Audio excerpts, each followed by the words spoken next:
President Ibrahim റൈസിയുടെയും വിദേശകാര്യമന്ത്രി ഹുസൈൻ അമീർ അബ്ദുള്ളാഹിയന്റെയും അപ്രതീക്ഷിത വിയോഗം ഇറാനെ ഒന്നടങ്കം ദുഃഖത്തിലാഴ്ത്തിയിരിക്കുകയാണ് ഇന്നുവരെ. ഇന്ന് ഉച്ചയോടുകൂടി തന്നെ ഇവരുടെ എല്ലാവരുടെയും ഭൗതിക ശരീരം ഖബറടക്കം നടത്തും. ജന്മനാടിൽ തന്നെയാണ് ഖബറടക്കം നടത്തുന്നത്.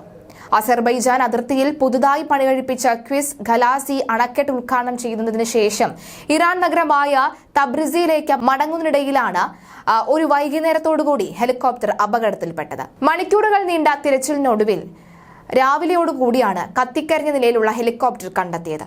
ആദ്യഘട്ടത്തിൽ ഹെലികോപ്റ്ററിന് സമീപത്തായി ആരെയും കണ്ടെത്താൻ കഴിഞ്ഞിരുന്നില്ല. തുടർന്ന് വിശദമായ രീതിയിൽ പരിശോധന നടത്തിയപ്പോഴാണ് കത്തിക്കരിഞ്ഞ നിലയിലുള്ള മൃതദേഹം അവശിഷ്ടങ്ങൾ തിരിച്ചറിയാൻ സാധിച്ചത്. നിലവിൽ ഇപ്പോഴും അപകട കാരണം എന്താണ് എന്നുള്ള അന്തിമ സ്ഥിരീകരണം ഇതുവരെയും വന്നിട്ടില്ല. അത്തരം റിപ്പോർട്ടുകൾ വന്നിട്ടില്ല. പക്ഷേ അതൊരു അപകട മരണമാണെന്ന് വിശ്വസിക്കാൻ തന്നെയാണ് ഇറാൻ ഇപ്പോഴും ശ്രമിച്ചുകൊണ്ടിരിക്കുന്നത്. മൂടൽ മഞ്ഞും മഴയും മൂലം മോശം കാലാവസ്ഥയിൽ ഹെലികോപ്റ്റർ ഇറാനിലെ ഈസ്റ്റ് അസർബൈജാൻ പ്രവിശ്യയിൽ ജോൾഫക് അടുത്തുള്ള വനമേഖലയിൽ ഇടിച്ചിറക്കേണ്ടി വന്നു എന്നാണ് പറയുന്നത്. ഇതുമൂലമുണ്ടായ തീപിടുത്തമാണ് അപകട കാരണമെന്നാണ് പ്രാഥമിക വിവരം. അതേസമയം അട്ടിമറി സാധ്യതകൾ ഉൾപ്പെടെ തള്ളിക്കളയാനും ഇറാൻ തയ്യാറാകുന്നുമില്ല.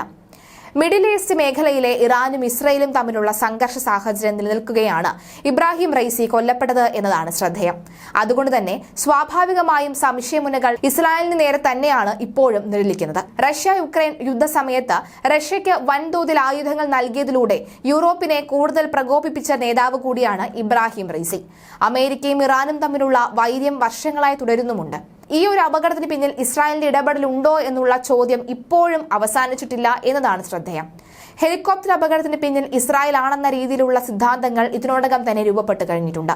ഇറാനും ഇസ്രായേലും തമ്മിലുള്ള ചരിത്രപരമായ വൈര്യം കണക്കിലെടുക്കുമ്പോൾ ഹെലികോപ്റ്റർ അപകടത്തിന് പിന്നിൽ ഇസ്രായേൽ ആകാമെന്ന് ചില ഇറാനികൾ അനുമാനിക്കുന്നു എന്നാണ് എക്കണോമിസ്റ്റിലെ ഒരു റിപ്പോർട്ട് പറയുന്നത്. ദമാസ്കസിലെ എംബസിയിൽ നടത്തിയ മിസൈൽ ആക്രമണത്തിൽ ഇറാനിയൻ ജനറൽ ഉൾപ്പെടെയുള്ള ഉന്നത ഉദ്യോഗസ്ഥരെ അടുത്തിടെ ഇസ്രായേൽ വധിച്ചിരുന്നു. തുടർന്ന് ഇറാൻ ഇസ്രായേലിലേക്ക് വലിയ തോതിൽ മിസൈൽ അയച്ചുകൊണ്ട് തിരിച്ചടിച്ചു.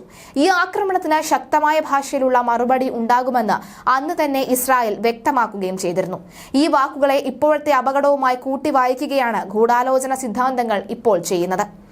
ഇസ്രായേലിന്റെ രഹസ്യാന്വേഷണ ഏജൻസിയായ മൊസാദിന്റെ ഇറാന്റെ താൽപര്യങ്ങൾക്കെതിരായ നീക്കങ്ങൾക്ക് പേരുകേട്ടവരാണ്. സമാനമായ രീതിയിൽ ഓപ്പറേഷൻ അവർ ഇതിനോടകം തന്നെ നടത്തിയിട്ടുണ്ടെങ്കിലും ഒരു രാജ്യത്തിന്റെയും തലവനെ അവർ ഇതുവരെ ലക്ഷ്യമിട്ടിട്ടുമില്ല. എന്നിരുന്നാലും സാധ്യത തള്ളിക്കളയാനാവില്ല. കഴിഞ്ഞ ദിവസം തന്നെ ചില റിപ്പോർട്ടുകൾ പുറത്തുവന്നത് മൊസാദിന്റെ ഹിറ്റ് ലിസ്റ്റിലുള്ള വ്യക്തി തന്നെയാണ് റൈസി. അതായത് ഇസ്രായേൽ പ്രധാനമന്ത്രി ബെഞ്ചമിൻ നെതന്യാഹു അറിയാതെ ഒരു ഈച്ചക്കുഞ്ഞു പോലും അവിടെ ചലിക്കുകയില്ല, അല്ലെങ്കിൽ മൊസാദിന്റെ പ്രവർത്തനങ്ങളിൽ അന്തിമ തീരുമാനം നടത്തേണ്ടത് അത് നെതന്യാഹു തന്നെയാണ്. നെതന്യാഹു ശരി എന്ന് മൂളാതെ ഇതുവരെ മൊസാദ് ഒരു കാര്യം ചെയ്തിട്ടുമില്ല. അതുകൊണ്ട് തന്നെ റൈസിയുടെ മരണത്തിൽ മൊസാദിന് തലയിൽ കുറ്റം കെട്ടിവെക്കാമെന്ന് ആരും കരുതേണ്ടതില്ല എന്ന് തന്നെയാണ് പലരും പറയുന്നത്. Malayali Warta Plus, like, share and subscribe.